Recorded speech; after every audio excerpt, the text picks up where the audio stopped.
Good afternoon to all of you.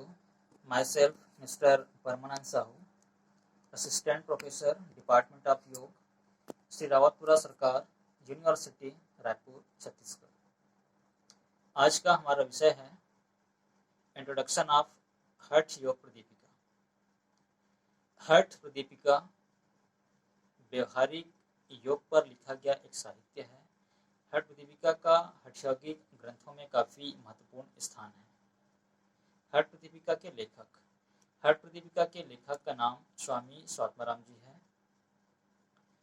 गुरु स्वामी स्वात्माराम जी के गुरु का नाम श्रीनाथ गुरु है, जिन्हें हम गोरक्षनाथ के रूप में भी जानते हैं। हठ प्रदीपिका का समय 14वीं-15वीं शताब्दी माना जाता है। हठ प्रदीपिका में हठ योग का उद्देश्य। हठ प्रदीपिका में स्वामी स्वात्माराम जी ने हठ योग का उद्देश्य राजयोग की प्राप्ति बताया है। हठ योग के जो 4 अंग होते हैं, उन चारों अंगों का अभ्यास स्वामी स्वात्माराम जी के अनुसार हमें तब तक करना चाहिए जब तक राजयोग की प्राप्ति ना हो जाए। स्वामी स्वात्माराम जी ने हठ प्रदीपिका के 4 अध्याय बताए हैं, या हठ प्रदीपिका के 4 अंगों का वर्णन स्वामी स्वात्माराम जी के द्वारा मिलता है। उन्होंने अध्याय को उपदेश भी कहा है। प्रथम अध्याय, द्वितीय अध्याय, तृतीय अध्याय और चतुर्थ अध्याय के रूप में उन्होंने हठ प्रदीपिका को डिस्क्राइब किया है। पहला अध्याय, जिसका हम अध्ययन अभी करेंगे और एक एक करके हम सभी अध्यायों का वर्णन करेंगे। पहला अध्याय। पहले अध्याय में स्वामी स्वात्माराम जी ने हठ योग साधना के लिए उपयुक्त स्थान का वर्णन किया है। तत्पश्चात उन्होंने 6 प्रकार के बाधक तत्व, जिनमें अत्याहार, प्रयास, प्रजल्प, नियमाग्रह, जनसंग और लौल्यम अर्थात मन की चंचलता बताए हैं। ठीक उसी प्रकार से 6 प्रकार के साधक तत्व, उत्साह, साहस, धैर्य, तत्वज्ञान, निश्चय एवं जनसंग का परित्याग। साथ ही साथ उन्होंने 15 प्रकार के आसनों का भी प्रथम उपदेश में वर्णन किया है, जिनमें 15 आसन इस प्रकार हैं: स्वस्तिकासन, वीरासन, गौमुखासन, चौथा कुर्मासन, पांचवा कुक्कुटासन, छठवां उत्तान कुर्मासन, सातवां धनुरासन, आठवां मत्स्येंद्र आसन, 9वां पश्चिमोत्तानासन, 10वां मयूरासन, 11वां शवासन, 12वां सिद्धासन, 13वां पद्मासन, सिंहासन और भद्रासन। ये 15 प्रकार के आसनों का वर्णन भी प्रथम अध्याय में ही आता है, और इनमें से 4 आसनों को, सिद्धासन, पद्मासन, सिंहासन और भद्रासन को 4 सारभूत आसनों के रूप में भी माना जाता है। और इन 15 आसनों में सिद्धासन को सबसे महत्वपूर्ण आसन के रूप में माना जाता है, जिनसे 72,000 नाड़ियों का शोधन होता है।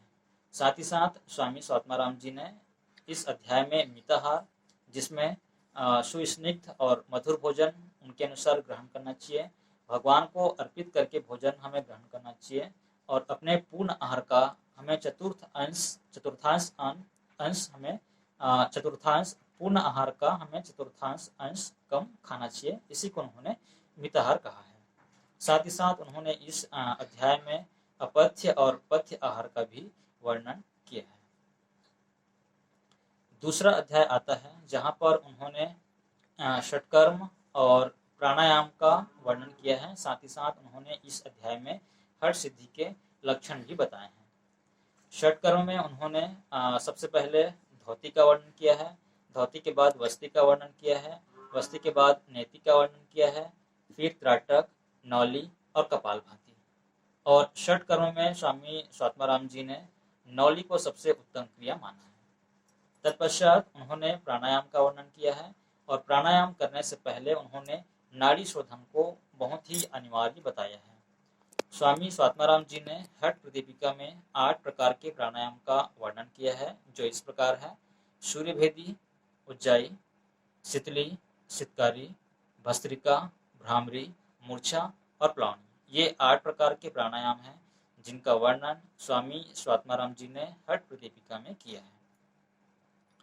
स्वामी स्वात्माराम जी ने हठ प्रदीपिका में दिन में 4 बार प्राणायाम करने के लिए कहा गया है, जिनमें सबसे पहले प्रातःकाल, दूसरा मध्य दिन अर्थात दोपहर, तीसरा संध्या और चौथा अर्धरात्रि। अर्थात हठ प्रदीपिका में एक दिन में 4 बार प्राणायाम करने के लिए कहा गया है। और यहाँ पर प्राणायाम की 3 स्थिति का भी वर्णन मिलता है। प्रथम स्थिति है जहाँ पर शरीर में सिर्फ पसीना आता है। प्राणायाम की दूसरी स्थिति है जहाँ पर हमारे शरीर में कंपन होता है। और प्राणायाम की तीसरी और अंतिम स्थिति है जहाँ पर प्राण जो है ब्रह्मरंध्र में पहुँचता है। साथ ही साथ हठ प्रदीपिका के इस अध्याय में हठ सिद्धि के लक्षणों का भी वर्णन मिलता है। हठ प्रदीपिका का तीसरा अध्याय है जहाँ पर मुख्य रूप से कुंडलिनी जागरण और 10 प्रकार के मुद्राओं का भी वर्णन यहाँ पर मिलता है। ये 10 मुद्राएं इस प्रकार है। पहला महाबंध, दूसरा महामुद्रा, तीसरा महावेद, चौथा खेचरी मुद्रा, उड्डयन बंध, मूल बंध, जालंधर बंध, विपरीत करनी, वज्रोली और शक्ति चालनी मुद्रा। ये 10 प्रकार की मुद्राओं का वर्णन भी हठ प्रदीपिका के तीसरे उपदेश में मिलता है। और स्वामी स्वात्माराम जी ने इस मुद्राओं का लाभ भी यहाँ पर बताया है। पहला जो इसका लाभ है वो ये है कि जब हम इन मुद्राओं का अभ्यास करते हैं तो बुढ़ापा और मृत्यु का जो डर रहता है वो पूरी तरह से खत्म हो जाता है। दूसरा, इन मुद्राओं का दूसरा लाभ ये है कि ये हमें 8 प्रकार के दिव्य ऐश्वर्य को प्रदान करती है। तीसरा, इन मुद्राओं का अभ्यास एक ऐसा अभ्यास है जो देवताओं के लिए भी यहाँ पर दुर्लभ बताया गया है। और हठ प्रदीपिका में इन मुद्राओं को रत्न की पिटारी के समान गुप्त बताया गया है।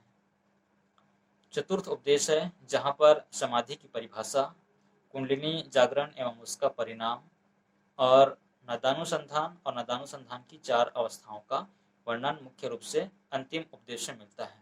नदानुसंधान और नदानुसंधान के 4 उपदेश, जिसमें नदानुसंधान की 4 अवस्था, जिसमें पहला आरंभावस्था, घटावस्था, परिचय अवस्था और निष्पत्ति अवस्था का वर्णन मिलता है। हठ प्रदीपिका के अनुसार चतुर्थ उपदेश की जो विषय वस्तु है वो पूरी तरह से समाधि है। और स्वामी स्वात्माराम जी ने यहाँ पर कहा है कि जब तक राजयोग की प्राप्ति न हो जाए, उनके द्वारा बताए गए योग के जो 4 अंग हैं उनका पूरी तरह से अभ्यास करते रहना चाहिए जब तक राजयोग की प्राप्ति हमें नहीं हो जाती है। तो ये है हठ प्रदीपिका का सामान्य परिचय। Thank you.